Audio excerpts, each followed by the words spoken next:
Welcome to the Tech Egg. Don't get scrambled. Enjoy the video.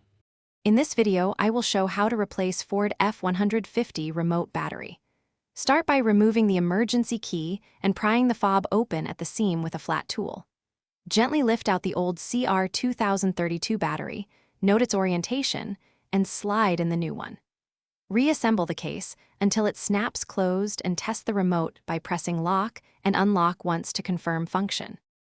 In this video, I will explain how to replace Ford F150 remote battery.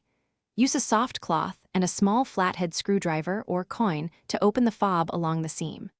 Carefully lift the battery out and observe its positive and negative sides so you install the new CR2032 with correct polarity.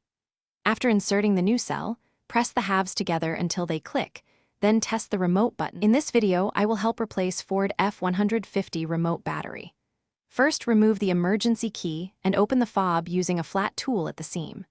Take out the old CR2032 and install the new battery with the plus side facing up as shown by the marking.